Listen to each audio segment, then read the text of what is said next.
20 Oktober 2024 sah Pak Prabowo Subianto bersama dengan Mas Gibran Rakebuming Raka menjadi Presiden dan Wakil Presiden Republik Indonesia.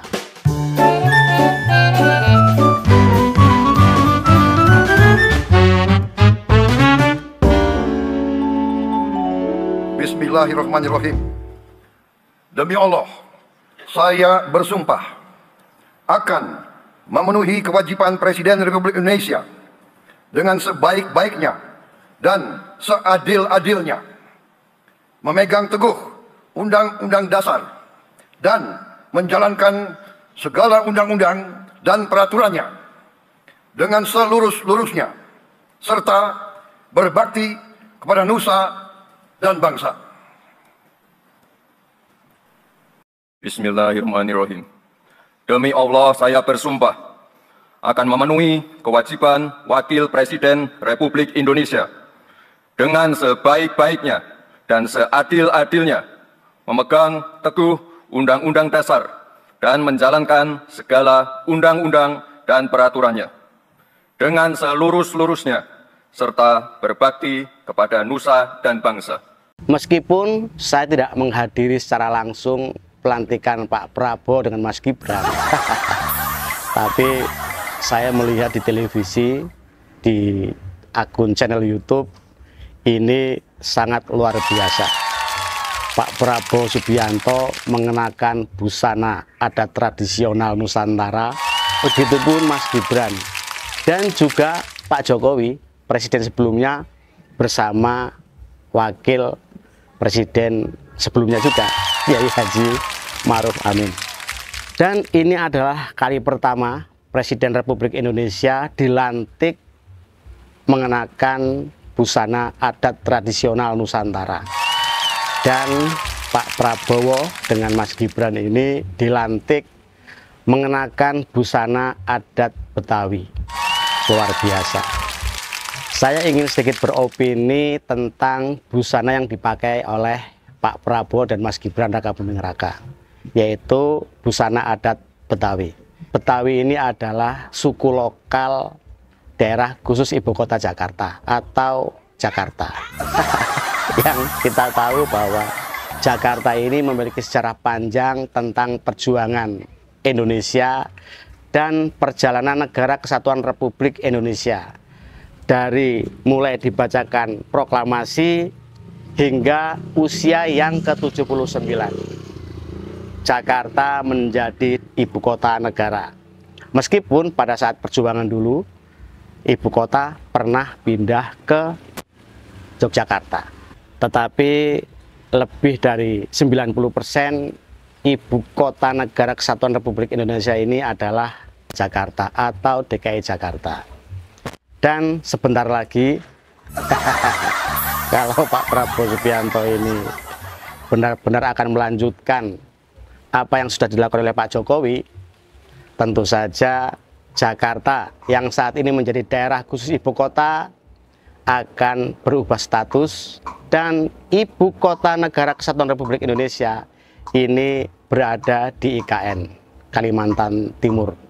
Sehingga ketika hari ini Pak Prabowo Subianto dilantik sebagai Presiden Republik Indonesia mengenakan pakaian adat Betawi, mungkin ini adalah sebagai bentuk penghargaan Pak Prabowo sebagai Presiden Republik Indonesia terhadap warga Betawi yang selama ini Betawi atau masyarakat Betawi yang menjadi penduduk lokal Jakarta adalah warga metropolitan di tengah-tengah daerah khusus ibu kota Jakarta atau ibu kota negara kesatuan Republik Indonesia. Selain itu, saya juga akan berkomentar soal lain yang juga masih berkaitan dengan busana yang dikenakan oleh Pak Prabowo Subianto, yaitu busana adat Nusantara, adat Betawi. Karena selama ini kalau kita melihat ya, pelantikan Presiden dan Wakil Presiden selalu mengenakan busana jas. Yang kita tahu ya, dari berbagai sumber menyebutkan bahwa jas ini adalah bukan busana asli masyarakat Indonesia.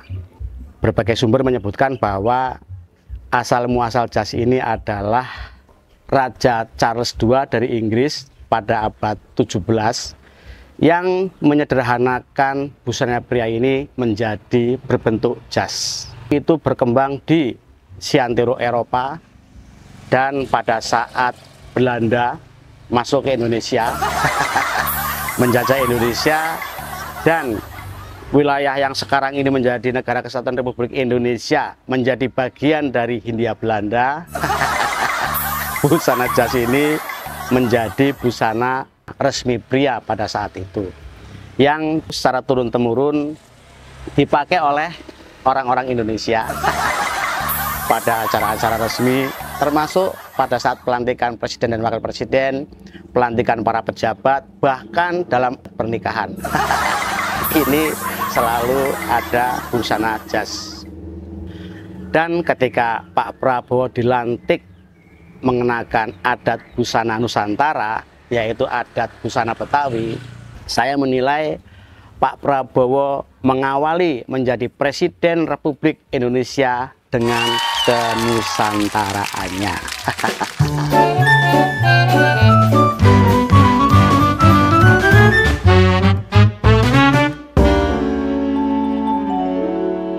Ada lagi yang menarik, yaitu ketika Pak Prabowo menyampaikan pidato. Pak Prabowo mengatakan bahwa dalam 5 tahun ke depan Indonesia harus sudah menjadi negara yang berswasembada pangan. Swasembada pangan.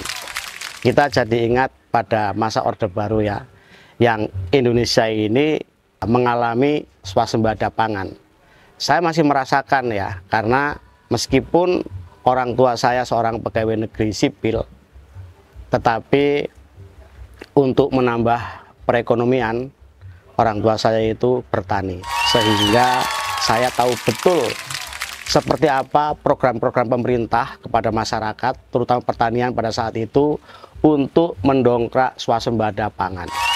Ada beberapa program menarik pada saat itu ya, yang namanya BIMAS, bimbingan massal.